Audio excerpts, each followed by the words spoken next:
Dua saudari justru jatuh cinta pada sepasang paman dan keponakan. Namun, paman dan keponakan ini sudah memiliki cinta sejati di hati mereka.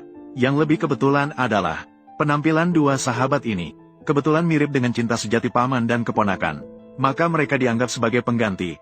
Dan sahabat itu juga karena nenek moyang mereka memiliki hubungan baik dengan keluarga paman dan keponakan.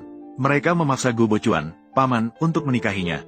Gu Bochuan dan keponakannya, Gu Wang, cukup bangga.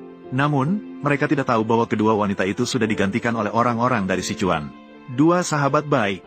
Mereka merasa bahwa kedua wanita ini pasti akan berjuang untuk merebut mereka. Berkelahi sampai berdarah-darah. Mereka sama sekali tidak tahu. Ini sudah lama digantikan oleh dua sahabat sejati. Dan mereka sudah tahu nasib tragis pemilik aslinya. Maka mereka pun memutuskan untuk mengikuti rencana itu. Secara lahiriah berpura-pura menderita karena Gu Bochuan dan Gu Wang. Sebenarnya, dalam hati mereka hanya memikirkan cara untuk mendapatkan uang. Bekerja keras untuk kehidupan bebas di masa depan. Hasilnya, saat kedua orang itu fokus mencari uang, tiba-tiba mereka menemukan bahwa cahaya bulan mereka yang dicintai telah kembali. Kedua saudara perempuan itu berdiskusi. Mereka berpikir bahwa mereka tidak bisa menunggu lagi. Jika tidak segera melarikan diri, mereka pasti tidak akan mendapatkan hasil yang baik di masa depan. Jadi mereka segera memutuskan untuk merencanakan pelarian. Kebetulan pada saat itu, dua saudara laki-laki datang dan memberitahu mereka bahwa malam ini mereka akan pulang larut. Kedua saudara perempuan itu segera berakting. Dengan penuh perasaan dan sangat pengertian, mereka memutuskan untuk bersenang-senang sebelum melarikan diri. Tapi siapa yang bisa menduga, tempat malam yang mereka pilih sembarangan, ternyata adalah tempat bertemu pacar mereka. Tempat mereka bertemu dengan cahaya bulan. Dan tidak lama setelah itu, mereka ditemukan oleh pacar masing-masing. Di tempat itu terjadi penangkapan besar-besaran. Siapa kamu? Kamu harus tahu akibat menipuku. Kenapa kamu ada di sini? Sebagai Nyonya Du, apa yang harus dikenakan? Jangan tunjuk begitu. Bukan kamu dan aku. Dan juga karena penangkapan ini, dua saudari itu pertama kali berhadapan langsung dengan cahaya bulan putih itu. Mereka awalnya berpikir lebih baik tidak menambah masalah.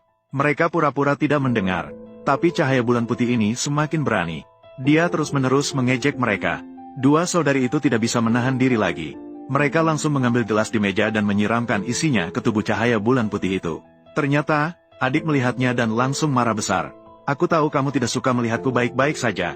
Apa emosimu yang kau tujukan padaku? Jangan gunakan cara-cara rendah ini untuk menyulitkan Mian Mian. Kamu benar-benar bodoh sekali. Saudari, jangan terbawa emosi. Kita masih punya rencana besar. Dua saudari itu memanfaatkan kesempatan untuk melarikan diri dengan lancar. Tapi mereka sama sekali tidak menyangka. Setibanya di rumah, ada kejutan besar menunggu. Ternyata, Ibu Gu Bochuan dan Gu Wang tahu bahwa cahaya bulan putih telah kembali. Hanya ingin mengusir mereka berdua dari sisi putranya. Bahkan sengaja menyiapkan senjata asli. Kedua saudari itu melihat ada uang yang bisa diambil. Segera mengubah pikiran mereka. Maka mereka berdua mulai melakukan pertunjukan yang penuh perasaan. Pengganti juga manusia, memiliki darah, daging, dan perasaan. Bagaimana bisa kamu menggunakan hanya 3 juta? Membeli ketulusan saya terhadap Gu Wang. Ternyata berhasil membuat Ibu Gu terpesona. Bahkan benar-benar mengeluarkan sebuah cek. Saat mereka berdua berpura-pura, ketika mereka hampir mendapatkan cek, kedua saudara itu tiba-tiba kembali. Langsung menghancurkan mimpi indah mereka. Tidak hanya cek yang tidak didapat, Bai Yue Wang juga di samping membakar semangat. Bahkan Ibu Gu pun terpesona.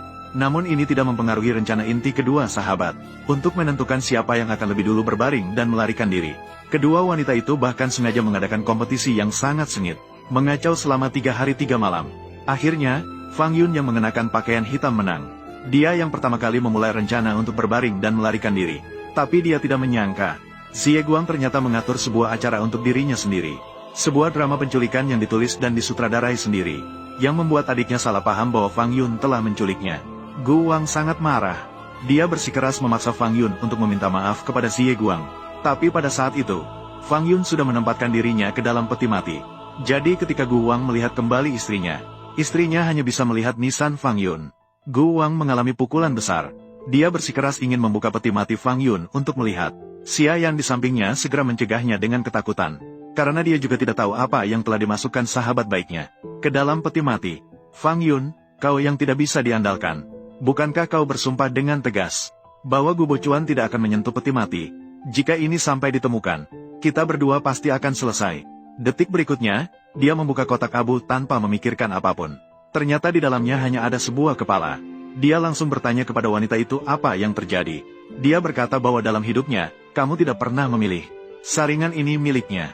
Itu adalah hakmu untuk memilih di kemudian hari. Tidak disangka, jawaban ini justru membuat Gu Bochuan semakin hancur hati. Di sisi lain, wanita itu juga tidak menyangka. Saat dia sedang mengeluh kepada sahabatnya tentang rencana yang berjalan lancar, Gu Wang tiba-tiba muncul. Dia merampas ponselnya. Sementara sahabatnya masih terus bercerita. Jauh dari tasnya. Sahabat masih ada tasnya. Sekarang kita berdua pasti selesai.